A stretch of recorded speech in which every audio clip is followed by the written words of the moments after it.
다윗이 형통할수록 사울의 집착은 더 심해졌습니다. 다윗을 제거하려는 시도도 점점 노골화되었습니다. 그러나 그런 시도들은 번번이 실패로 돌아갔습니다. 이스라엘의 왕권을 놓지 않으려는 사울의 욕망은 자신의 권력이 어디로부터 왔는지, 사무엘로부터 정치적인 권력을 이양받은 이유가 무엇인지를 망각했기 때문에 나왔습니다. 자신을 어떻게든 없애 왕위를 보존하려는 사울의 행위에 대해 다윗이 보인 반응은 매우 이례적이었습니다. 자신도 같이 힘을 키워보겠다거나 사울에게 동일한 방식으로 보복을 꾀하려 하지 않고 어떻게든 평화를 유지하겠다는 의지를 보이기 때문입니다. 이 둘의 관계 회복을 위해 나선 사람도 있었지요. 사울의 아들이지만 다윗과 둘도 없는 친구였던 요나단이었습니다. 요나단은 다윗에게 겉옷, 칼, 활, 허리띠를 주었습니다. 자신의 신분을 외적으로 알릴 수 있는 물건들을 주었다라는 것은요, 요나단이 이미 다윗을 이스라엘의 차기 왕으로 인정하고 있었다는 말입니다.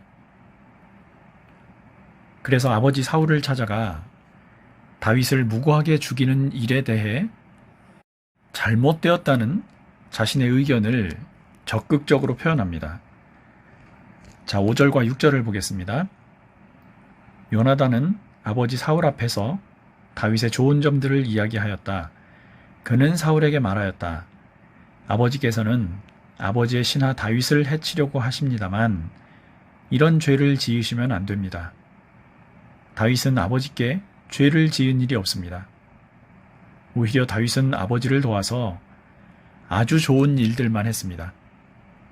그는 자기 목숨을 아끼지 않고 블레셋 장군을 쳐 죽였고, 그래서 주님께서 온 이스라엘에게 이렇게 큰 승리를 안겨주셨습니다. 아버지께서도 그것을 직접 보며 기뻐하셨습니다.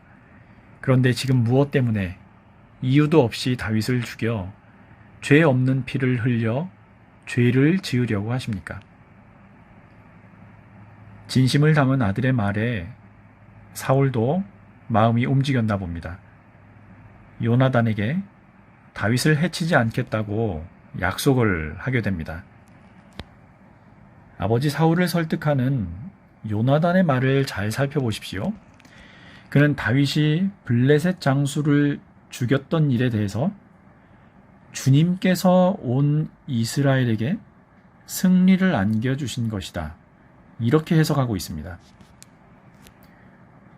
더욱이 지금의 요나단이 판단할 때 골리앗을 물리쳤다고 해서 블레셋의 위협이 사라지거나 줄어든 것은 아니었습니다.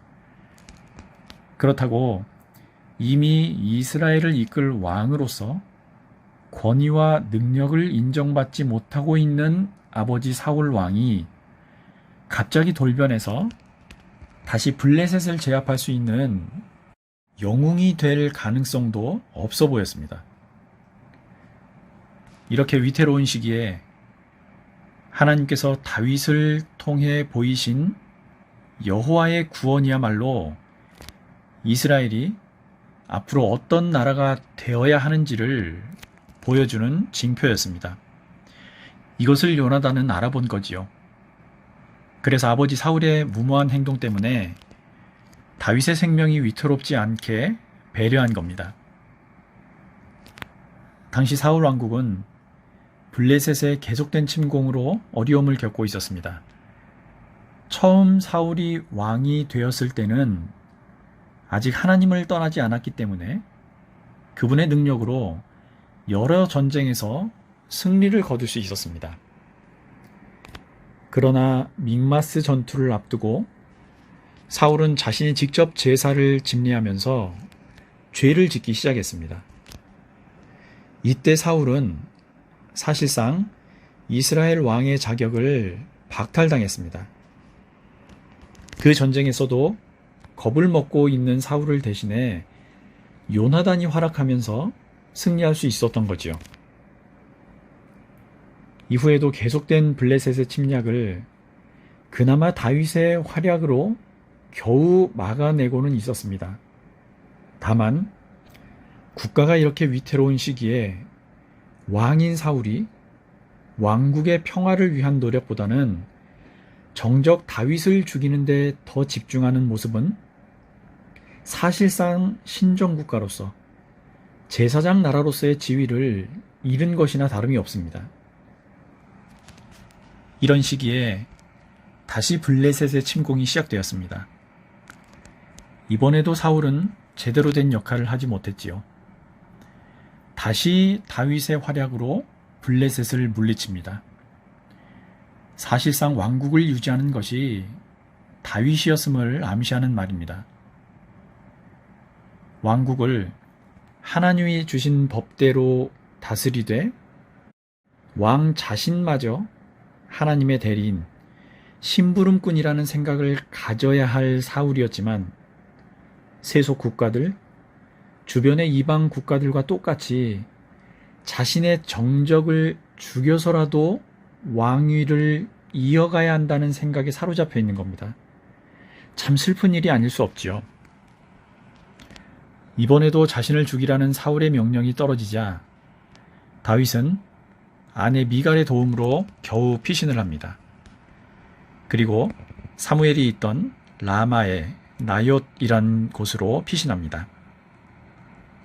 18절입니다. 다윗은 그렇게 달아나서 살아난 다음에 라마로 사무엘을 찾아가서 그동안 사울이 자기에게 한 일을 모두 이야기하였다. 그러자 사무엘은 곧 다윗을 데리고 나옅으로 가서 살았다. 이미 온 이스라엘은 사울에 의해 세속적인 질서가 그대로 퍼진 나라가 되었습니다. 불의한 명령이라도 왕의 명인이 일단 행하고 보는 거지요. 그래서 이번에는 다윗도 사무엘이 있는 곳 말고는 피할 곳이 없어져 버린 겁니다.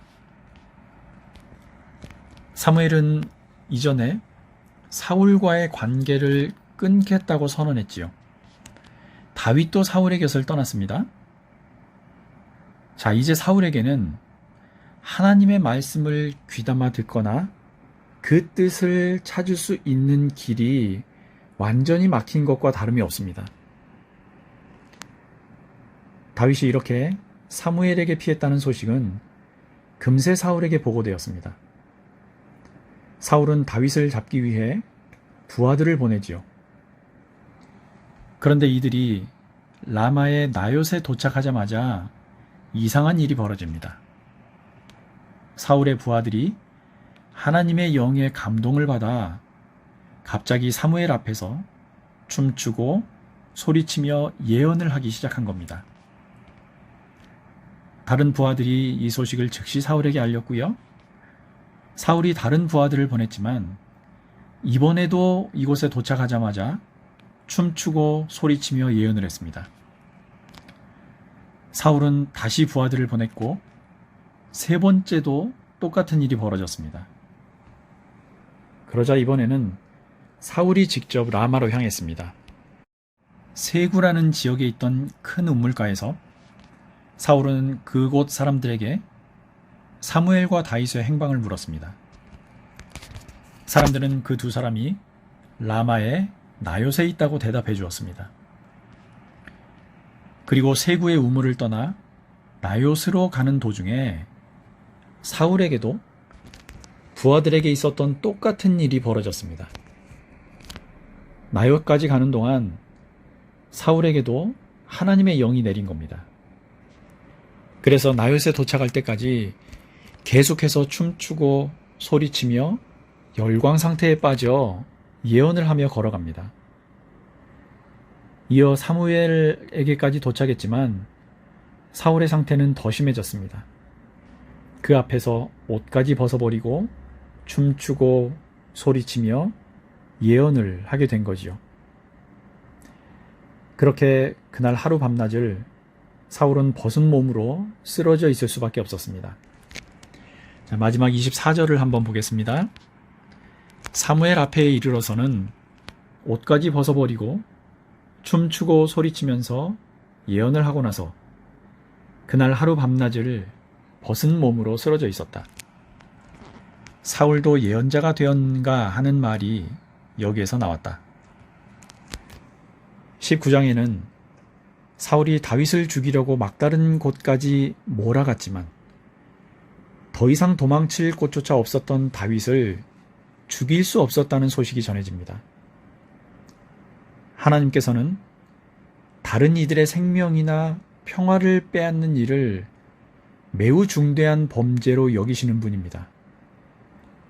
그럼에도 사울은 자신의 권력을 다윗의 생명을 빼앗는 일에 사용하고 있습니다. 처음에는 그저 욱하는 마음으로 다윗을 죽이려 했다면 이제는 매우 조직적이고 치밀한 계획 그리고 부하들까지 이용하며 하나님 앞에 범죄하고 있는 겁니다. 이제 사울은 하나님의 영이 떠난 사람 정도가 아니라 매우 적극적으로 하나님의 법을 어기며 그분에게 대적하는 악한 존재가 되어버렸습니다.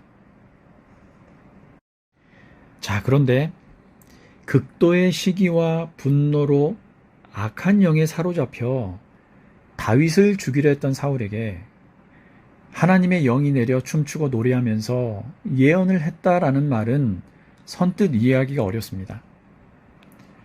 하나님의 영이 떠난 사람에게 다시 영이 내려 예언을 했다는 것이 쉽게 납득이 가는 상황이 아니지요.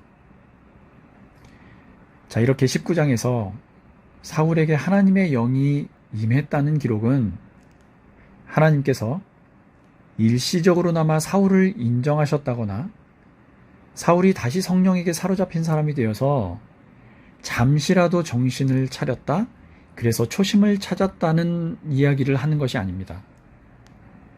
오히려 하나님께서 다윗을 죽이려는 사울에 대해 매우 직접적이고 적극적으로 간섭하시고 방해하셨다는 뜻입니다. 그만큼 강력한 손길로 다윗을 보호하셨다는 것을 의미하는 표현입니다. 성경은 하나님께서 사랑하시는 사람, 하나님의 법을 온 마음 다해 지키고 그분을 경배하고 사랑하는 사람을 이렇게 철저하게 돌보신다라고 교훈합니다. 이렇게 하나님의 보호를 받으시는 성도들이 되시기를 주님 이름으로 축복합니다. 한 가지만 더 보고 마칠까 합니다. 24절에는 사울이 하나님의 손에 붙들려 옷까지 벗어버렸다는 증언이 나옵니다. 고대 히브리 문화에서 옷을 벗었다라는 것은요, 매우 큰 수치를 당했다는 말입니다. 그 뒤에 누웠다, 쓰러졌다, 이런 표현은 멸망을 상징합니다. 지난 시간에도 말씀드렸다시피 이들에게 옷이란 몸을 보호하는 도구였지만 특별히 겉옷이란 각자의 신분을 외부적으로 알리는 수단이기도 했습니다. 사울이 하나님의 영에 붙들려 스스로 옷을 벗어버리고 쓰러져 있었다는 말에서 당시 이 글을 읽는 사람들은 이제 사울은 왕도 아니고 예언자도 아니게 되었구나. 하나님의 법을 떠나 급기야 하나님과 대적하더니 완전히 버림을 받고 수치만 당하는 사람이 되었구나. 이런 교훈을 어렵지 않게 받을 수 있었을 겁니다. 오늘 19장에 기록된 사울의 모습을 보며 우리는 절대 하나님의 법을 떠나지 말아야 하겠다는 교훈을 떠올릴 수 있습니다. 그러나 잊지 말아야 할 것이 한 가지 더 있지요. 바로 다윗의 상황입니다. 새로 왕으로 기름 부음을 받았고요. 골리앗을 무찌르면서 그리고 다시 왕과 조국을 위해 수많은 적들과 싸워 승리했지만 사울 왕 때문에 왕국 안에서 그의 입지는 자꾸만 줄어들었습니다. 시시각각 조여오는 살해의 위협까지 더해지다가 막다른 곳까지 몰리는 상황이 계속되고 있습니다. 어느 것 하나 형통하다거나 평안하다고 볼 수 없는 삶이 되어버린 거지요. 그럼에도 그는 할 수 있는 한 모든 힘을 다해 자신을 통해 이루시려는 하나님의 뜻을 쳐다보았습니다. 그리고 자기 내면에 받아들이는 일을 게을리하지 않았습니다. 우리도 살면서 이런 상황에 처할 수 있습니다. 애매하게 받는 고난이 있을 수 있지요. 정직하게 살려다가 사기를 당하거나 다른 이들을 배려하고 양보하는 걸 보고 미련하고 순진하다며 자꾸 비웃거나 이용만 하려는 사람들이 주위에 모여들기도 합니다. 그럼에도 마음속에 하나님을 의지하는 사람, 그의 법을 떠나지 않기로 매 순간 결단하는 사람에게는 반드시 하나님의 도움과 손길이 임합니다. 하나님은 고난 중에 있는 참되고 정직한 자녀들을 절대 버리시는 법이 없습니다. 사울과 다윗의 대조적인 삶을 보시면서 우리가 어떻게 살아야 할지 다시 한번 깊이 고민하는 시간이 되시기를 바랍니다. 날마다 참되고 진실한 삶을 사시며 하나님의 보호하심과 손길도 느껴가며 사시는 삼일교회 성도들이 되시기를 주님 이름으로 축복합니다.